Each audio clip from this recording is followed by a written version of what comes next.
1절부터 4절까지 유다서 1절서부터 4절까지 저 한 절 여러분들 한 절 교독합니다. 예수 그리스도의 종이요 야고보의 형제인 유다는 부르심을 받은 자 곧 하나님 아버지 안에서 사랑을 얻고 예수 그리스도를 위하여 지키심을 받은 자들에게 편지하노라. 긍휼과 평강인가 사랑이 너희에게 더욱 많을지어다. 사랑하는 자들아, 우리가 일반으로 받은 구원에 관하여 내가 너희에게 편지하려는 생각이 간절하던 차에 성도에게 단번해 주신 믿음의 도를 위하여 힘써 싸우라는 편지로 너희를 권하여야 할 필요를 느꼈노니, 이는 가만히 들어온 사람 몇이 있음이라. 그들은 옛적부터 이 판결을 받기로 미리 기록된 자니 경건하지 아니하여 우리 하나님의 은혜를 도리어 방탕한 것으로 바꾸고 홀로 하나이신 주제 곧 우리 주 예수 그리스도를 부인하는 자니라. 아멘.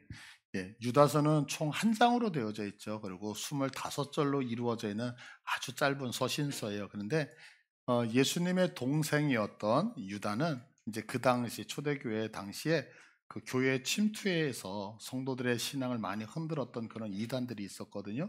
그래서 그 이단에 대해서 경각심을 높이기 위해서 이 서신서를 작성을 해요. 그래서 이제 유다서를 보면은 이 거짓 교사들의 잘못이 무엇이고 그들의 특징이 무엇이고 그들의 최후가 어떻게 될 것인가에 대해서 그 짧은 25절 안에다가 편지를 쓰고 있죠. 이 초대교회에 들어왔던 이단 중에 지금 이제 우리나라는 뭐 신천지, 하나님의 교회 이런 이단들이 이제 많은 그 교회에 악을 끼치고 있는데 이 당시에는 영지주의라고 하는 이단이었어요. 영지주의. 그러면 영지주의가 뭐냐면 영은 선하고 우리 몸, 이 육체, 눈에 보이는 이 육신은 악하다라고 생각을 했던 이단이었어요. 그러니까 이들은 예수님이 신성과 인성이 있는데 예수님의 신성은 완전한 신이다라고 인정을 해요. 근데 문제는 뭐냐면 예수님의 인성을 부정을 하는 거예요. 예수님의 육신은 그거는 아니다. 사람의 몸이 아니다라고 하는 거죠. 그러다 보니까 이들이 얘기하는 게 뭐냐면 예수님의 육신은 환상이다 이렇게 얘기하는 거예요. 이걸 가연설이라고 얘기하거든요. 그러니까 우리 지금 꿈을 꾸면 이렇게 어떤 형상들이 보이는데 그 꿈속에 있는 게 사실은 진짜 있는 게 아니잖아요. 그것처럼 예수님의 신성은 진짜지만 예수님의 육신은 꿈을 꾸는 것처럼 환상이다 이렇게 보는 거예요. 그래서 가연설이라고 하는 주장을 펼치게 되어져요. 자, 그러다 보니까 이런 영지주의가 그 당시에 이제 교회를 휩쓸면서 교회 안에 들어와서 사상을 바꾸다 보니까 어떤 생각이 나게 되냐면 우리가 사람은 영과 육이 두 개가 있잖아요. 그러니까 영은 귀예요. 근데 이 몸은 악하다라고 보는 거예요. 그러다 보니까 두 가지 극단주의로 흘러가게 되는 거예요. 하나는 뭐냐면 이 악한 육신이 우리들에게 뭔가를 요구를 해요. 야, 밥 먹자. 근데 이 악한 육신이 밥 먹자고 하는데 그거를 따라가면 내가 조금 못난 것 같잖아요. 그래서 육신이 요구하는 것을 따라가면 안 된다라고 해서 극단적 금욕주의로 가게 되어지는 거예요. 또 한 가지는 뭐냐면 이 육신이 쓸모없고 이거 죽으면 다 사라져 버리는 거 아니야? 근데 이 몸뚱아리가 우리에게 뭔가를 요구하면 어때? 원하는 대로 다 해줘. 그러니까 극단적 쾌락주의로 가요. 그래서 이 몸이 귀하지 않다라고 하는 것 때문에 하나는 아주 극단적인 금욕주의로 가서 모든 걸 절제하고 이 몸을 학대하는 쪽으로 흘러가고 또 하나는 몸이 원하는 대로 모든 것 해도 된다라고 하면서 본능을 따라서 움직이는 극단적 쾌락주의로 흘러가게 되더라는 거죠. 근데 문제가 이 교회에 들어왔다는 거예요. 그러다 보니까 교회에 들어왔을 때에 영만 중요한 거죠.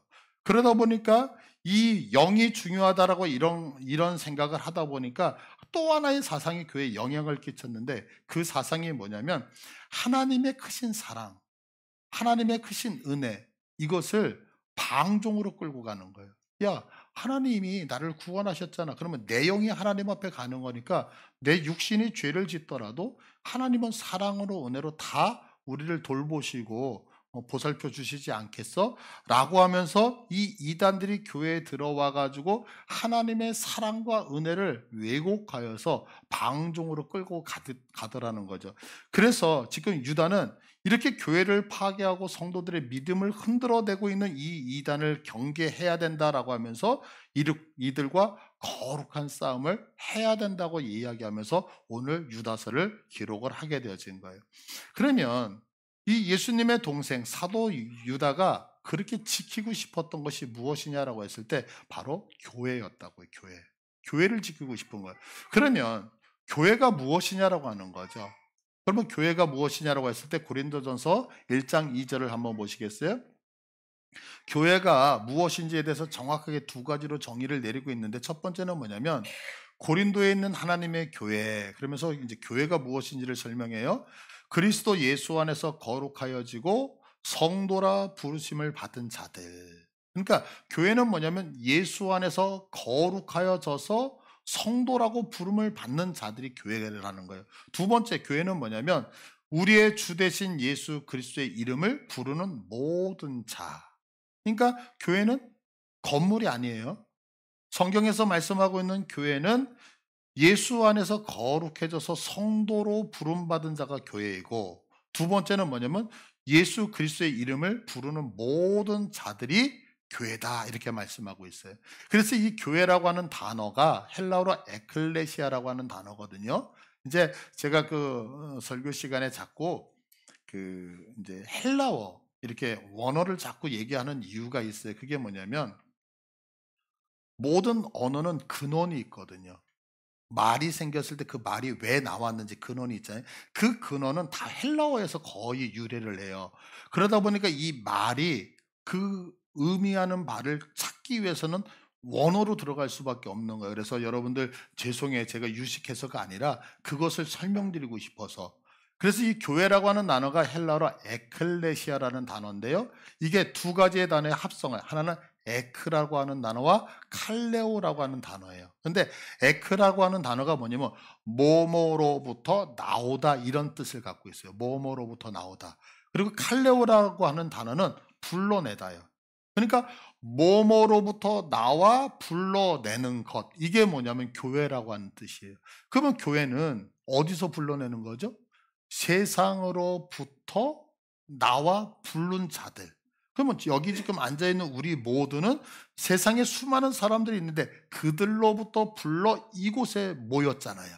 그래서 우리들을 교회라고 하는 거예요. 그러니까 교회라고 하는 것은 이 예배당 건물이 교회가 아니라 하나님의 이름으로 거룩하게 구별되어 세상으로부터 부름받아 따로 구별되어져 있는 우리를 뭐라고 한다?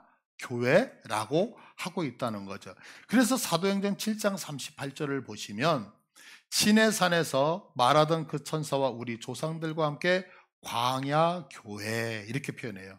그러면 이 말씀이 뭐냐면 이스라엘 백성들이 애굽에 살고 있었잖아요. 근데 애굽에서 출애굽해서 지금 광야에 불로 모아놨어요. 그리고 그들이 하나님과 함께 더불어 살아가잖아요. 그래서 그들 광야에 모여있는 이스라엘 백성들을 뭐라 하면 광야 교회. 그러면 광야 교회는 건물이 있나요? 없나요? 없어요. 누구들만 있어요?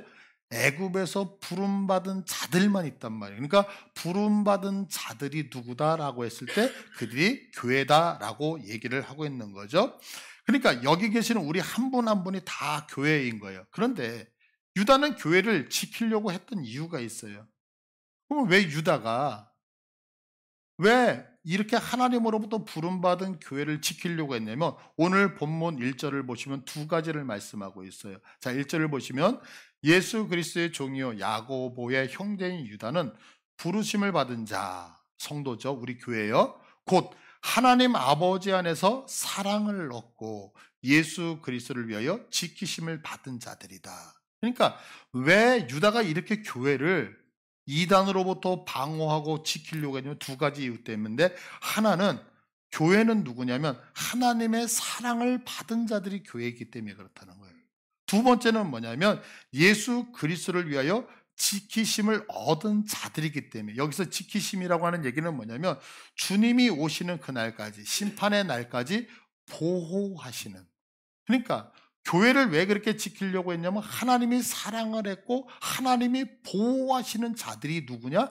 교회이기 때문에 나는 이단으로부터 너희를 지킨다라고 유다는 말씀하고 있다는 거예요. 그러면 이렇게 교회를 지키기 위해서, 이 교회를, 믿음을 지키기 위해서 그러면 우리에게 어떻게 해야 되느냐라고 했을 때에 오늘 본문 3절을 보시면, 사랑하는 자들아, 우리가 일반으로 받은 구원에 관하여 내가 너에게 편지하려는 생각이 간절하던 차 성도에게 단번에는 완전하다는 얘기거든요. 완전하게 주신 믿음의 도를 위하여 힘써 싸우라. 그러니까 우리들이 이 교회를 지키기 위해서 유다 사도는 우리들에게 무엇을 얘기하냐면 너희들이 싸워야 된다는 거예요. 이 믿음의 도를 지키기 위해서 뭐하라? 싸워야 된다, 이렇게 말씀하고 있어요. 그러면 어떻게 싸워야 되느냐라고 했을 때에 이제 4절에서 오늘 우리가 싸워야 될 대상들의 특징 2가지를 말씀하고 있어요.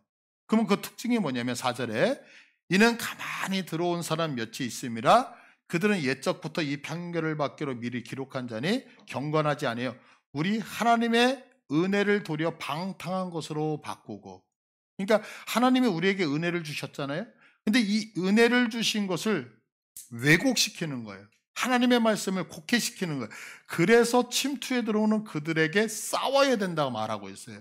2번째는 뭐냐면 우리 주 예수 그리스도를 부인하는 자, 예수님을 부정하는 자들과 싸워야 된다는 거예요. 근데 오늘 이 2가지 중에서 우리는 첫 번째, 하나님의 은혜를 바꾸어 왜곡시키는 자들과 그러면 우리가 어떻게 싸워야 되느냐, 여기에 초점을 맞춰서 오늘 여러분들하고 말씀을 나누려고 해요. 우리가 복음을 왜곡하고 있는 것들이 되게 많이 있어요. 그러면 이 왜곡하고 있는 것들 중에 대표적인 것들이 어떤 거냐면, 첫째는 여러분들 우리 다 구원 받으셨죠? 예, 아멘. 근데 이 구원을 생각할 때에 우리가 생각하는 게 뭐냐? 구원 그러면 구원을 완성의 시각으로 보는 거예요. 구원을 완성의 시각으로 본다는 것은 뭐냐면 내가 구원을 받았다? 아, 그러니까 나는 이제 다 끝났다, 이렇게 보는 거예요. 근데 성경은 그렇게 말씀하지 않는다는 거죠. 구원이라고 하는 얘기는 건진받았다는 얘기예요. 어디서 건진받아요? 죄에서 건진받은 거예요. 세상에서 건진받은 거예요. 그러면 건진받았다라고 할 때에 반드시 우리들이 생각해야 되는 게 한 가지가 있어요. 그게 뭐냐면 내가 왜 건진받았느냐라고 하는 것을 생각하셔야 되는 거예요.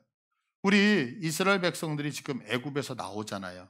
그러면 이스라엘 백성들이 홍해를 건너서 출애굽을 했어요. 그러면 출애굽을 하는 이유가 무엇이냐는 거죠. 출애굽을 왜 하죠? 약속하신 가나안 땅에 들어가기 위해서. 여러분도 생각해 보세요. 엄마, 나 밖에 나가야 돼. 왜 나가? 몰라? 집에서 나가. 근데 나갔는데 어디 갈 데가 없어. 그러면 뭐 하는 거? 그냥 길거리 배회하는 거잖아. 이 추운 날 왜 길거리를 왜 배회를 해요? 그러니까 이스라엘 백성들이 애굽에서 나왔는데 갈 데가 없어요. 그럼 뭐 하러 나와요? 그냥 그곳에 있으면 되죠. 그러니까 구원이라고 하는 얘기는 건진받았는데, 건진받았다라고 하는 얘기는 반드시 어디로 간다라고 하는 목적지가 있단 말이에요. 그럼 우리가 구원 받으셨죠. 그럼 죄에서 건진받았어요. 그럼 죄에서 건진받은 우리들은 건진받은 것으로 끝나느냐? 그렇지 않다는 거죠. 우리들의 목적지가 있다 없다? 있다는 거예요. 그래서 이스라엘 백성들이 홍해를 건너서 시내산에 왔어요. 시내산에 와서 하나님의 말씀, 법이라고 하는 십계명을 받고 성막을 받고 나서 이제는 거기서 더 이상 머물러 있을 이유가 없는 거죠. 그래서 이스라엘의 가장 최남단이라고 하는 부엘사바 근처에 오아시스가 하나가 있는데 가데스 바네아라고 하는 곳에 오아시스가 있어요. 그래서 그 가데스 바네아까지 이동을 한다고요. 근데 이 이동을 해서 여기서 저 끝에 북쪽 단에서부터 부엘세바까지, 우리나라로 얘기하면 백두에서 한라까지 12명의 정탐꾼이 40일 동안 정탐을 하게 되어져 있어요. 근데 이들이 정탐해서 왔을 때에 10명과 2명의 이야기가 보고가 다른 거예요. 근데 이 10명, 불신앙적이었던 10명이 정탐을 다 하고 와서 고백하는 고백이 뭐냐면 민수기 13장 31절이에요. 그와 함께 올라갔던 사람들은 이르되 우리는 능히 올라가서 그 백성을 치지 못하리라. 무슨 얘기예요? 거기 못 들어간다는 얘기를 하고 있어요. 그러면서 하는 얘기가 우리보다 그들이 강하다라고 얘기해요. 그래서 32절에 이스라엘 자손 앞에서 그 정탐한 땅을 악평하여 이르되, 그러면서 하반절에 거기서 본 모든 백성은 신장이 장대한 자들이었다. 그래서 33절에 뭐라고 말씀하고 있냐면 중간 부분에 우리는 스스로 보기에도 메뚜기 같으니 그들이 보기에도 그와 같을 것이다. 그들은 너무너무 크고 우리들은 뭐하다는 거예요? 메뚜기. 내가 봐도 메뚜기고 네가 봐도 메뚜기야. 그래서 나는 여기 들어간다 못 들어간다? 못 들어간다. 그러면 생각해 보세요. 지금 홍해를 건너서 나왔어요. 왜 나왔어요? 가나안 땅에 들어가려고. 가나안 땅에 들어가려고 하는 그 초입에서 나 안 들어가요 라고 하면 뭐하러 나와요? 그래서 하나님이 노발대발 하신다고요. 그래서 하나님께서 뭐라고 하시냐면 민수기 14장 29절에 너희 시체가 이 광야에 엎드러질 것이라. 너희 중에서 20세 이상으로 계수된 자 곧 나를 원망한 자 전부가 여분네의 아들 갈렙과 눈의 아들 여호수아 외에는 내가 맹세하여 너에게 살게 하리란 땅에 결단코 들어가지 못하리라. 왜 하나님께서 이렇게 대노하실까요? 너희들을 끄집어냈으면, 왜 끄집어냈는지 알아요? 들어가야 될 목적지가 있기 때문이라는 거예요. 여러분들 하나님이 우리를 구원하셨음을 믿으세요? 하나님이 우리를 왜 구원하셨죠? 목적하신 곳에 집어넣기 위해서라고요. 내가 홍해를 건너 나왔는데 가나안 땅에 들어가지 않으면 나오지 않는 게 훨씬 더 나았던 거죠. 내가 하나님 앞에서 구원받았는데, 그런데 내가 가야 될 목적지가 있는데 그 목적지를 가지 않는다면 구원받는 의미가 무엇이 있느냐라고 성경이 우리에게 묻고 있다는 거죠. 그러니까 하나님께서 이스라엘 백성들을 애굽에서 꺼냈다는 것은 꺼냄이 목적이 아니고 가나안 땅에 들어가게 하심의 목적이었단 말이에요. 그래서 동일하게 하나님이 우리를 구원하셨다라고 했을 때 꺼냈다라고 하는 말, 죄에서 건져냈다는 말 너무너무 중요해요. 그러나 그거보다 더 중요한 것은 하나님이 나를 구원하셨으면 나를 목적지에 넣으시려고 한다는 사실을 믿으셔야 돼요. 그러면 우리가 가야 될, 내가 구원받았다면 가야 될 목적지가 어디냐는 거죠. 그 목적지를 에베소서 4장 13절 이렇게 말씀하고 있어요. 우리 함께 읽습니다. 시작. 우리가 다 하나님의 아들을 믿는 것과 아는 일에 하나 되어 온전한 사람을 이루어 그리스도의 장성한 분량이 충만한 데까지 이르리니. 아멘. 우리가 구원받았으면 우리의 목적지는 어디예요? 예수님처럼 되는 거. 예수님처럼. 그런데 우리가 내가 구원받았다고 하면서 나는 싫어요. 예수 믿고 10년이 됐는데도 어제나 오늘이나 변하지 않고 영원히 동일하셔.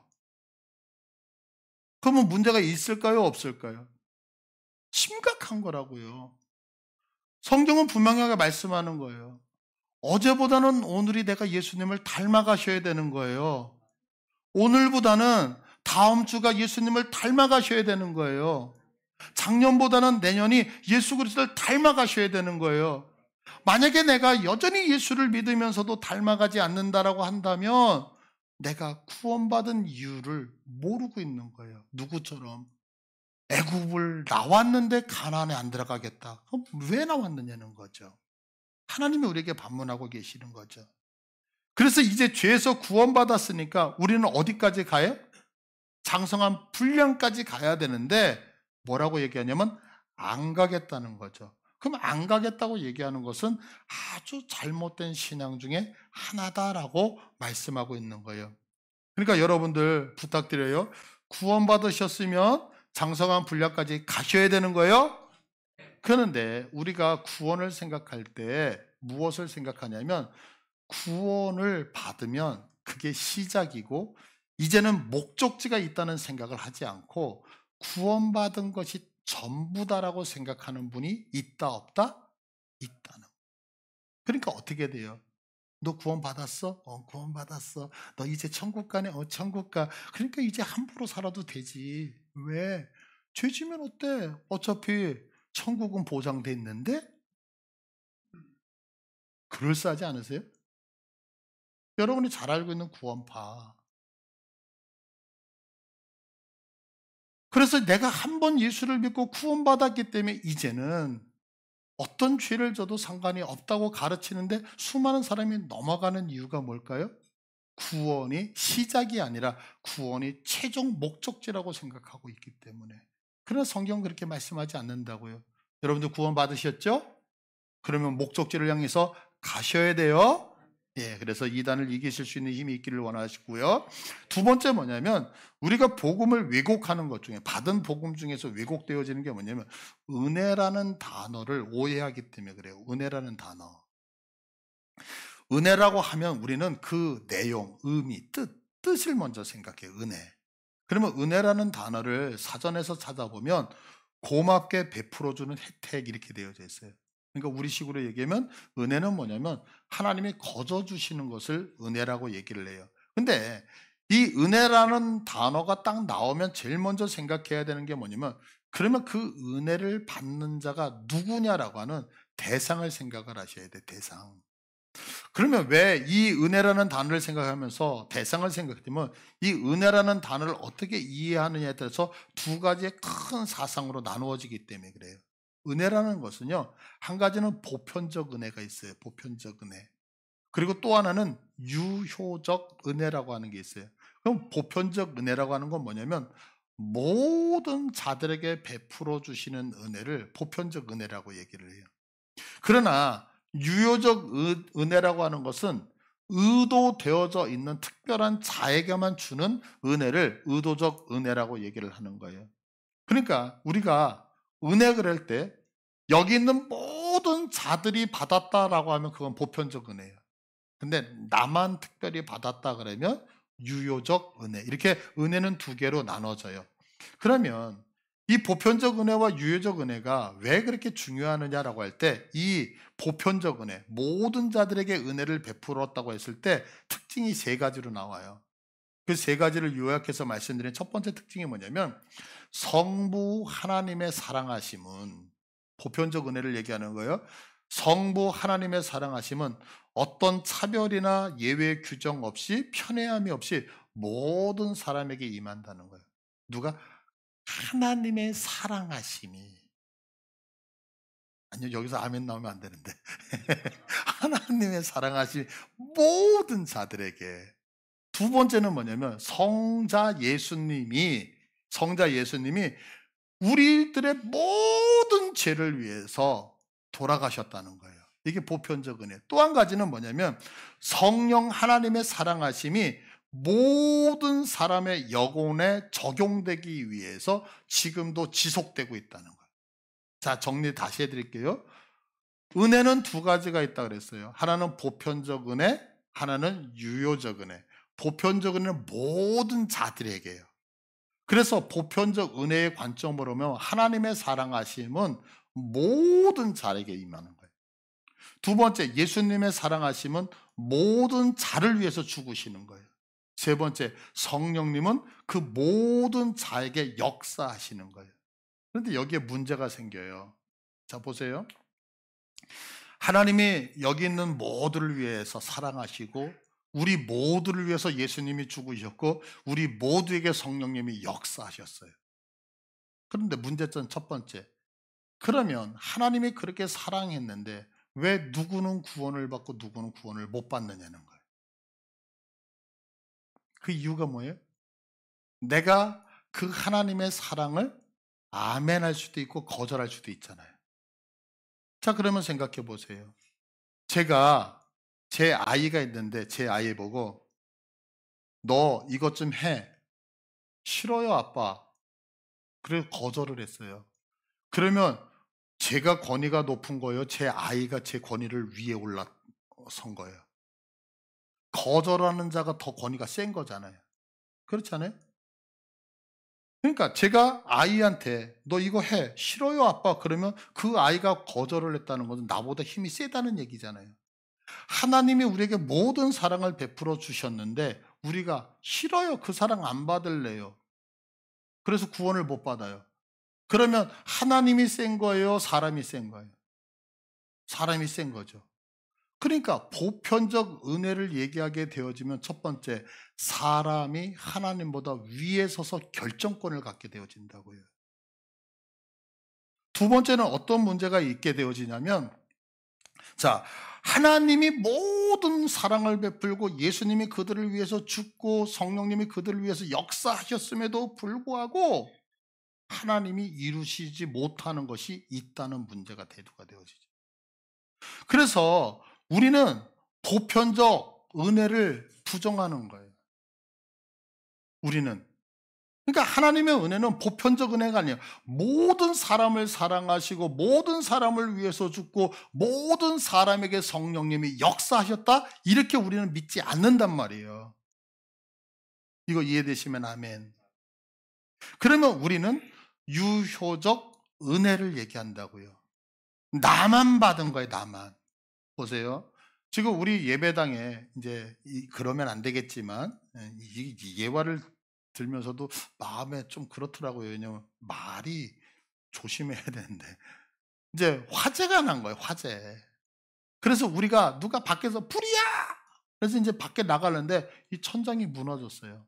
천장이 무너져서 내가 이 화재의 현장을 벗어날 수가 없는 거예요. 그때 누군가 밖에서 저 유리창을 깨고서 나를 구하기 위해서 소방관들이나 누가 와가지고 나를 딱 구해줬어요. 자, 이렇게 구해줬을 때에 이 구함을 받은 사람이 할 수 있는 말은 두 가지가 있는 거예요. 하나, 왜 하필이면 나를 구해줘?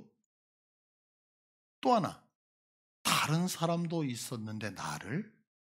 이렇게 두 마리를 할 수 있는 거예요. 자, 여러분 이 앞에 거하고 뒤에 거 두 개, 누군가 나를 구해줬어요. 지금 화재 현장에서. 그럴 때 여러분들은 어떤 말을 하실 거예요? 왜 하필이면 나를 구했지? 이렇게 얘기하실 거예요? 아니면 많은 사람이 있었는데 나를? 앞에 거예요? 뒤에 거예요? 다 동의하시나요? 이게 뭐냐면 이게 보편적 은혜가 아니라 특별히 나에게만 임한 유효적 은혜를 얘기하는 거죠. 왜 우리가 하나님의 은혜를 받고도 왜곡해서 방종으로 가냐면 나에게 임한 하나님의 은혜가 무엇인지를 제대로 모르고 있다는 거예요. 모두가 받는 것이라고 생각해요. 여러분들, 너도 나도 할 것 없이 세상에 있는 모든 사람이 구원을 받고 모든 사람이 하나님의 사랑을 받고 모든 사람이 하나님의 백성이 되어진다면 뭔 특별함이 있어요? 그런데 그게 아니라 세상에 그렇게 많은 사람들 중에서 하나님이 나를 사랑하셔서 이 자리에 불러주셨다니까요. 나만 은혜를 받았다니까요. 쟤는 못 받았다니까요. 하나님이 나만 사랑하신다니까요. 좋지 않으세요?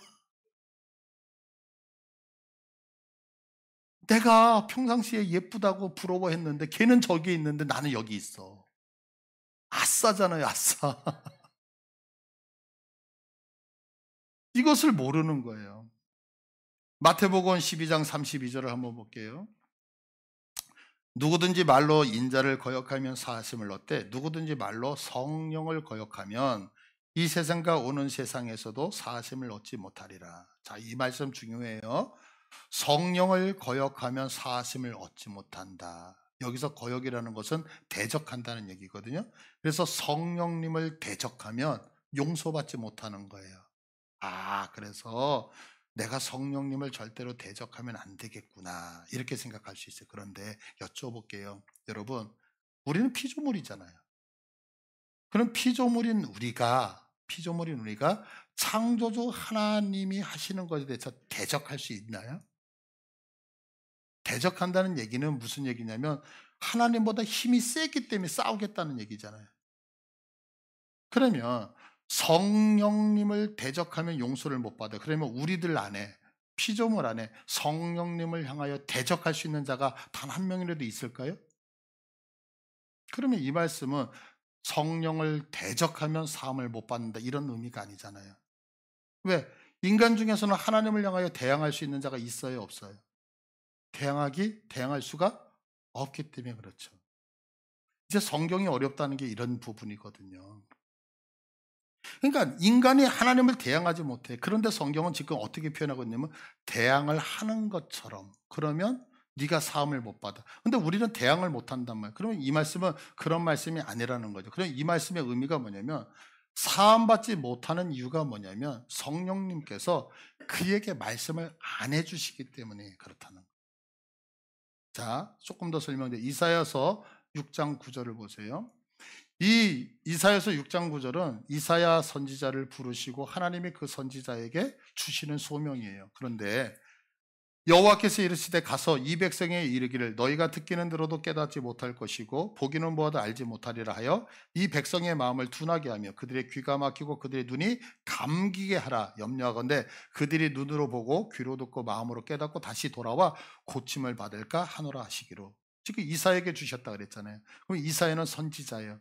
그러면 선지자라고 하는 얘기는 뭐냐? 하나님의 말씀을 가지고 있는 자거든요. 그럼 보세요. 제가 하나님의 말씀을 가지고 있으면 제 사명은 뭐냐면 하나님의 말씀을 선포하는 거예요. 그러면 선포할 때에 눈이 멀었던 자가 눈이 떠져야죠. 그래야지 사역자 아닌가요? 귀가 닫혀져 있다가 말씀을 듣고 귀가 열려야죠. 마음이 강팍했던 자가 하나님의 말씀을 듣고 강팍했던 마음이 깨져야죠. 이게 선지자의 사명이잖아요. 근데 성경이 뭐라고 말씀하고 있느냐면 듣기는 들어도 깨닫지 못하고 보기는 보아도 알지 못하고 귀가 막힌다는 거예요. 도리어 하나님의 말씀이 들어가니까 눈이 막히고 귀가 막히고 마음이 가라앉아요. 그럼 이 얘기는 무슨 얘기를 하고 있는 거예요? 하나님이 뭐 하시겠다는 거예요? 하나님이 안 보여주시고 못 듣게 하고 깨닫지 못하도록 하나님이 막으시겠다는 거예요. 그래서 요한복음 1장 5절을 보면 이렇게 얘기하죠.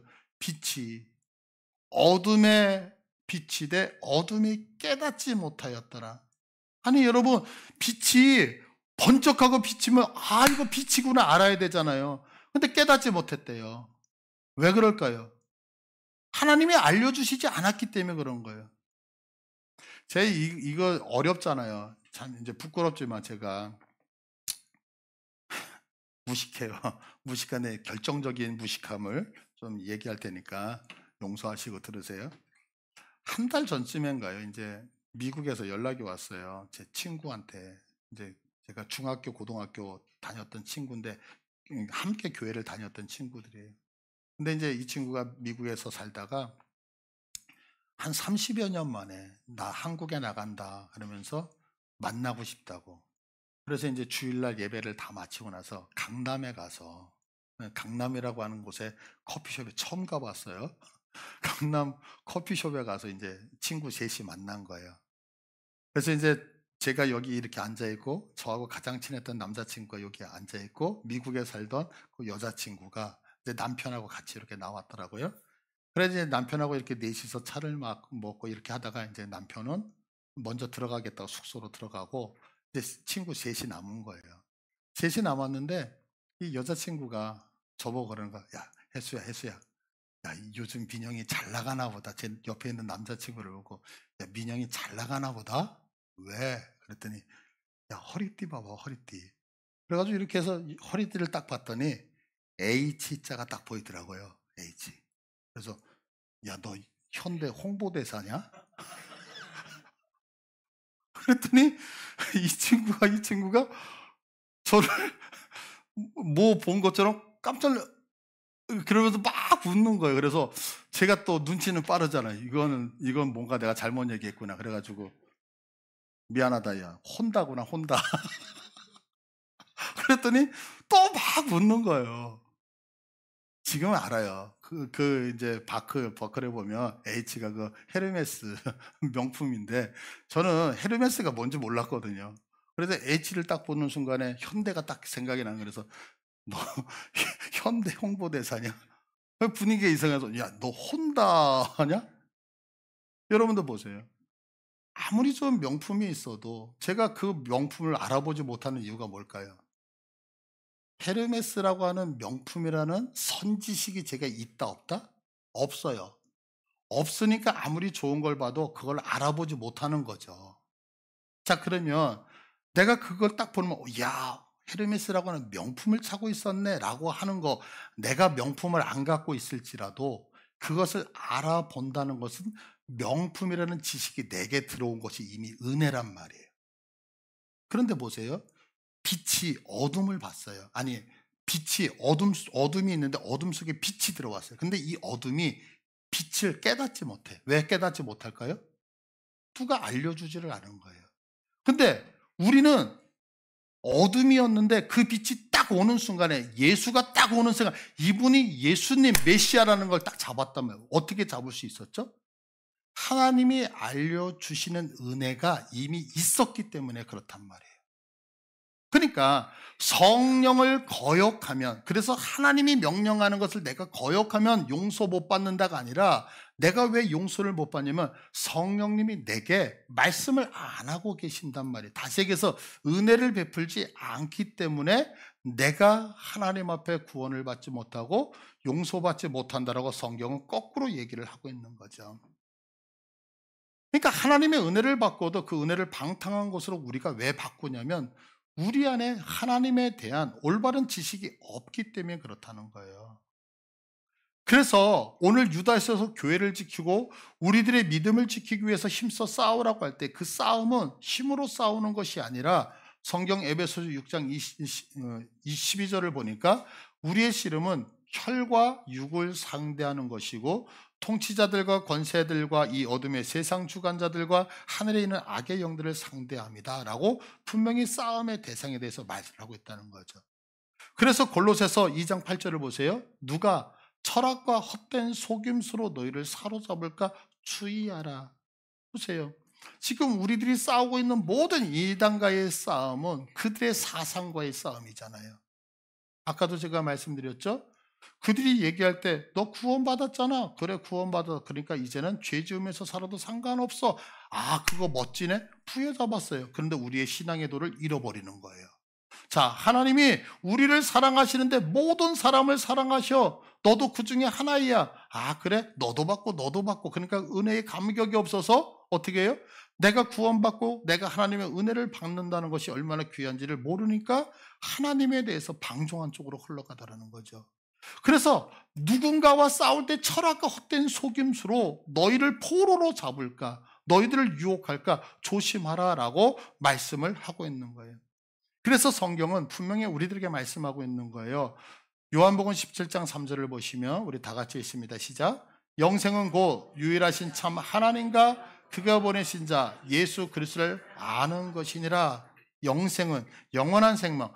여기서 영생 그러니까 영원한 생명. 그러니까 죽지 않고 영원하게 살아가는 것은 아니요. 성경에서 얘기하고 있는 것은 영생은 그런 영생이 아니에요. 여러분 생각해 보세요. 영원히 죽지 않고 살아요.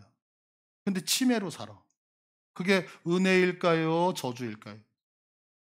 내가 영원히 살아. 근데 죄송해요. 벽에 똥칠하면서 살아. 그게 은혜일까요? 저주일까요? 저주 아니에요? 빨리 죽으면 좋지 않겠어요? 영생은 그렇게 영원히 사는 걸 얘기하는 게 아니에요. 여기 성경에서 말씀하고 있는 영생이라고 하는 것은 하나님과 더불어 함께 사는 삶을 영생이라고 하는 거예요. 그러면 보세요. 하나님과 더불어 같이 영원히 사는 그 삶은 유일하신 하나님, 그가 보내신 예수를 아는 것, 정확하게 그분을 알아야지만 하나님과 동행할 수 있단 말이에요.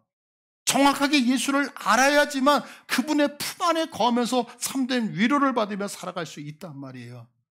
그래서 하나님을 아는 것, 그 하나님이 보내신 예수를 아는 것이 뭐냐? 하나님의 품 안에서 참된 영광과 존귀 안에서 살아가는 영생을 누리는 것이라고 성경은 말씀하고 있다는 사실이죠. 여러분, 세상은요 우리를 속여요.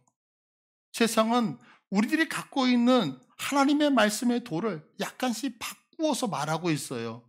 그러니까 하나님을 정확하게 안다라고 하는 것은 우리들이 싸워야 될 무기가 되어진다는 사실을 여러분들 믿음으로 고백하시기를 축복해요. 우리는요 그동안 하나님을 알아가기 위해서 열심히 성경을 읽어갖고 왔어요. 이제 열흘 정도면 여러분들 다 일독하시죠? 일독. 그 일독이 여기서 끝나지 않았으면 좋겠어요. 평생 살아가시면서 하나님의 말씀을 연구하시고 그 하나님의 말씀이 의도하고 있는 바가 무엇인지를 찾으셔서, 그래서 누군가가 나를 속여서 넘어뜨리려고 할 때에 그 말씀 앞에 굳게 서서 그 말씀으로 싸울 때에 우리는 이단에게서 유혹에서 승리할 줄 믿습니다. 이 은혜 있기를 축복합니다.